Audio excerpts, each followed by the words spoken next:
सभी आप लोगों को मैं नमस्कार करता हूं। कल एक वीडियो वायरल हुआ मेरा, जिसमें अधिकारियों से मैं बात कर रहा हूं।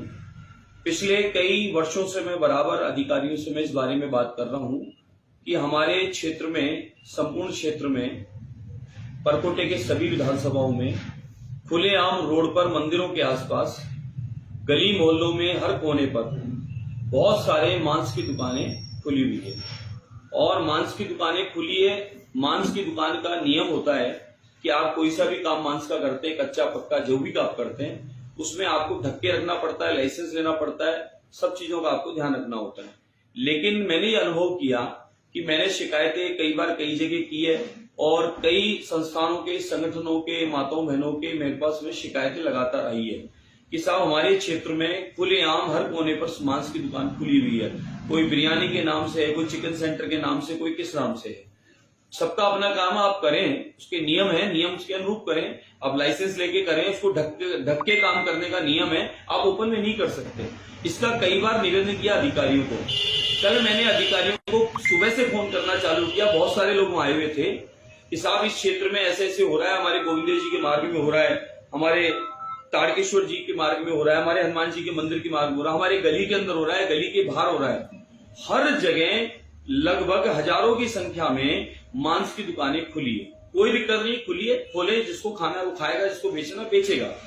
मेरा इतना सा निवेदन था कि इनको आप चेक करें, नियम अनुरूप काम करें, और जो नियम से नहीं है उनको आप बंद कर दें, और नियम जब लागू हो जाए तो वो खोले, हमें कोई आपत्ति नहीं है। और उन्होंने, अधिकारियों ने संतोषजनक जवाब न देते हुए कहा ये उनका काम है, ये उनका काम है, ये उनका काम है। एक मौके पे अधिकारी 3 घंटे बाद आए टीम लेके, तो मैंने कहा साहब आपने कहा कि ये बिल्कुल नियम से चल रहा है, तो आप मौके पे चलिए। मौके पे हम गए, उन्होंने 10-12 दुकान को पूछा, एक को भी लाइसेंस नहीं था। अधिकारी गए तो वो छोड़ के भाग गए, दुकान को शटर मार दिया, चले गए। और उस बात को इस तरीके से माहौल बनाया गया कि जैसे मैं किसी के खिलाफ हूं। मैंने सिर्फ इतना सा निवेदन किया कि ये जो दुकानें चल रही है, आप खुद मौके पे जाके, कोई भी व्यक्ति अगर लगता है मैं झूठ बोलता हूं, तो आप मौके पे जाके देख सकते हैं, पूरे परकोटे में घूम सकते हैं। और परकोटे में इतने सारे मंदिर हैं, उनमें लोगों का आवागमन है। परकोटे में टूरिस्ट आता है, उनका आवागमन है। हमारी क्या छवि जाती होगी, क्या फोटो खींच के वो भेजते होंगे, ये चिंता का विषय है। तो इसलिए मैंने निवेदन किया, खाली इनको देखें आप। और वो नालों पे, गंदगी पे भी वो काम कर रहे हैं, तो बीमारी का काम भी हो रहा है। तो इसलिए हमने कहा कि आप इनको नियम से काम करो, ढक्के रखने का होता है। ये क्या करते हैं, सुबह बहुत बड़ा मार्केट सजाते हैं, शाम को बहुत बड़ा मार्केट सजाते हैं, ओपन में धुआं निकलती है, उसकी दुर्गंध निकलती है, तो जो लोग इससे परहेज करते हैं उनको वो समस्या उत्पन्न होती है। तो हमने तो सिर्फ निवेदन किया।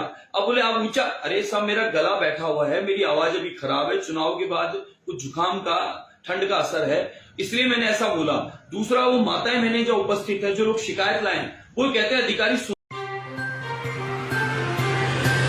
खबरों में बने रहने के लिए तो वॉइस न्यूज को सब्सक्राइब करें और बेल आइकन दबाएं।